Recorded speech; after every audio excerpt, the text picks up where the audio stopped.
Professor, thank you so much for your introduction. Thank you for the honour of this invitation. And may I say, the snow might be outside, but it's very warm in every sense here in this theatre.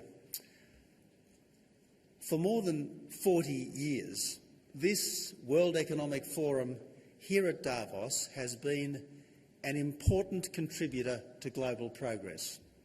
It's brought together some of the best thinkers and most important decision makers, not to dwell on problems but to focus on our opportunities. And as 2014 begins, it's much easier to be optimistic. In the United States, economic growth is set to rise from under 2% to almost 3%, with 1 million jobs created in the last year. China's growth is moderating, as we all know, but it's likely to remain over 7%. And even the Eurozone is finally growing again. Of course, as we all know, recovery remains fragile. The US taper will need deft management. Around the world, over 300 million young people are neither working nor studying, and the global economy needs 30 million more jobs just to restore employment levels from before the global financial crisis. The challenge everywhere is to promote sustainable, private sector-led growth and employment, and to avoid government knows best action for action's sake. That's the challenge we face. It's well worth noting, as we contemplate that challenge, if only to remind ourselves of the good that can be done, that in the past few decades more has been achieved to reduce poverty than at any other period in human history. In countries like China, India and Indonesia, many hundreds of millions have been lifted from subsistence to the middle class. Despite the crisis, worldwide, income per person is still up by over 60% in the past decade.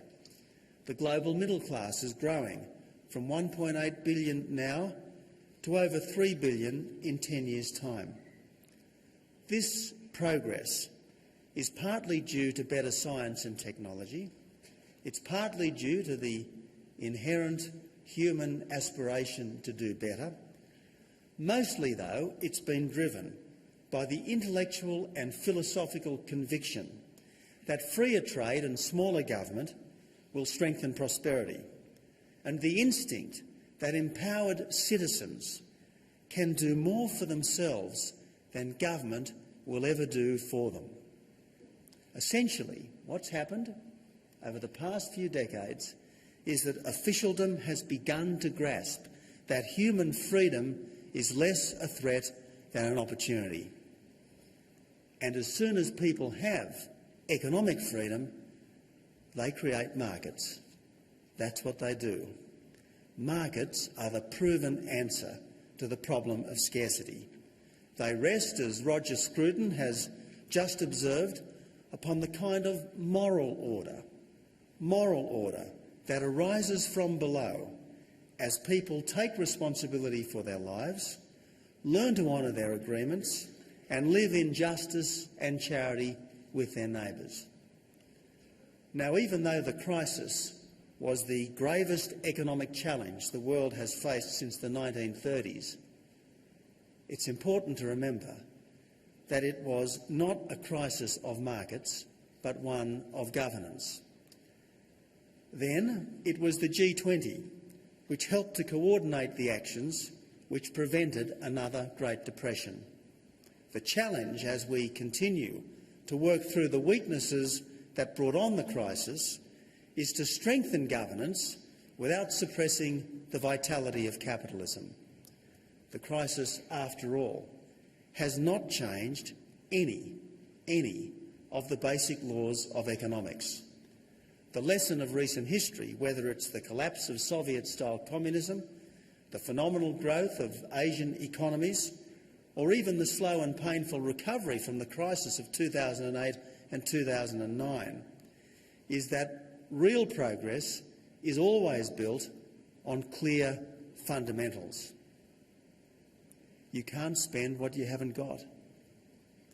No country has ever taxed or subsidised its way to prosperity. You don't address debt and deficit with yet more debt and deficit. And profit is not a dirty word, because success in business is something to be proud of. After all, you cannot have strong economies, strong communities, without strong economies to sustain them. And you can't have strong economies without profitable private businesses.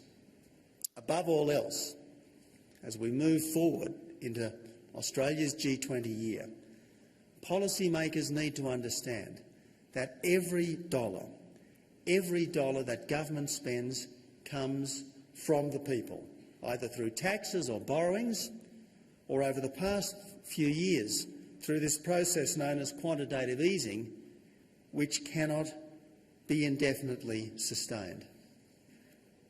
Now, a certain level of government spending is necessary and good. In Lincoln's words, governments should do for people what they cannot do for themselves, and no more. Richer people, stronger countries and a better world all depend upon policymakers' grasp of these fundamentals. And there's no better place to reiterate them than this World Economic Forum, creator of the Global Competitiveness Index, as well as of this conference. As always, stronger economic growth is the key to addressing almost every global problem. Stronger growth requires lower, simpler and fairer taxes that don't stifle business creativity. And stronger growth requires getting government spending under control so that taxes can come down, and reducing regulation so that productivity can rise. In the decade prior to the crisis, consistent surpluses and a preference for business helped my country, Australia, to become one of the world's best-performing economies. Then, a subsequent government decided that the crisis had changed the rules and that we should spend our way to prosperity. Well, the reason for spending soon passed, but the spending didn't stop, because when it comes to spending, governments can be like addicts in search of a fix. But after the recent election, I'm pleased to say Australia is under new management and once more open for business. To boost private sector growth and employment, the new government is cutting red tape and reducing the tax burden by scrapping the carbon tax and the mining tax. We've established a once-in-a-generation Commission of Audit to reconsider the size, the scope and the efficiency of government. We're streamlining environmental approvals and have already ticked off new projects worth over $400 billion. We've successfully concluded negotiations for a free trade agreement with South Korea, and we're working on agreements with Japan, China, India and Indonesia, as well as wider ones such as the Trans-Pacific Partnership.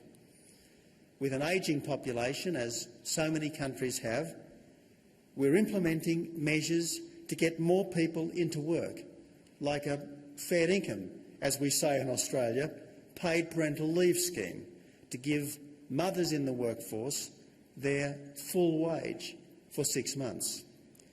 We're investigating childcare changes that will respond to modern families participating in a round-the-clock economy.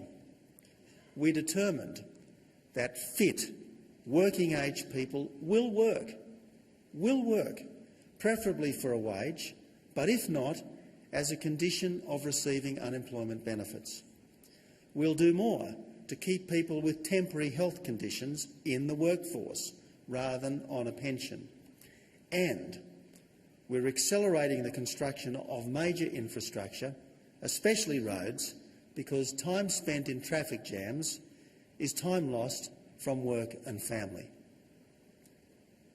Every country's circumstances are different, but this is what we are doing in Australia to boost growth, productivity and participation.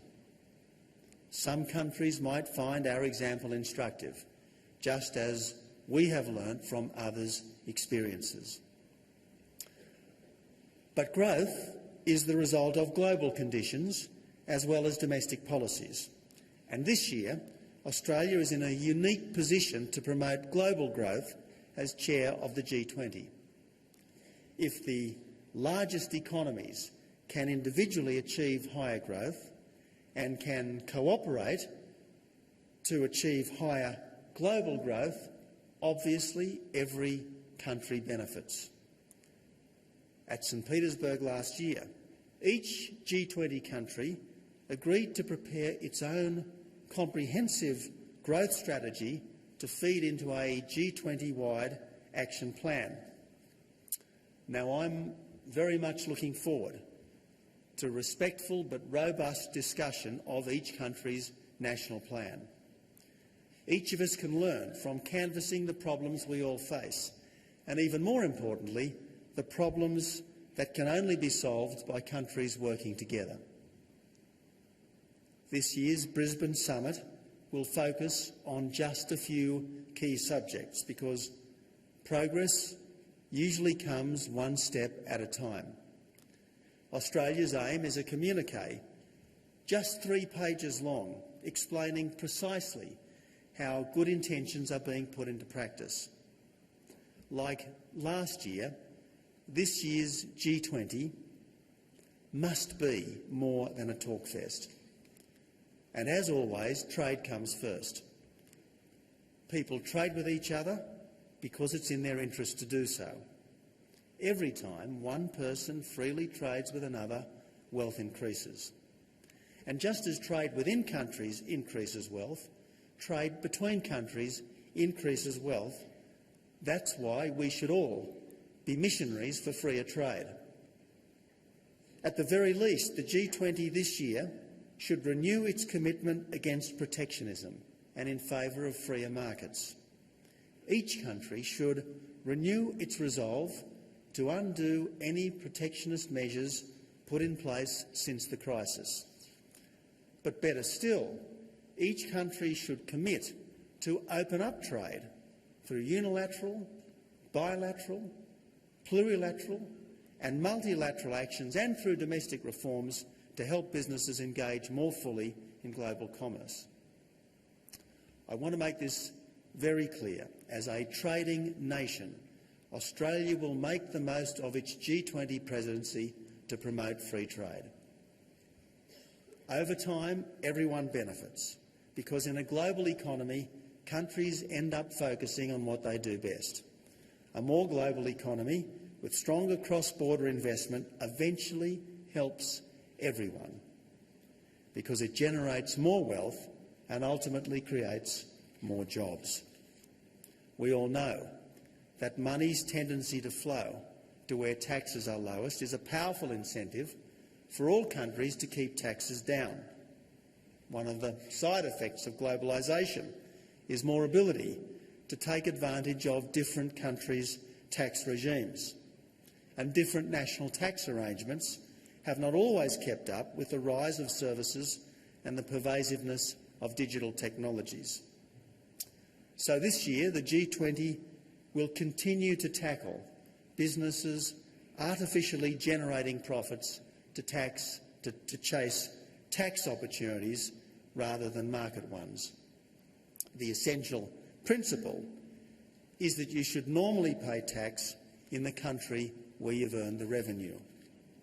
My hope is to have a really frank, leaders-only discussion in Brisbane about the biggest issues we face, including digitalisation and its implications for tax, trade and global integration.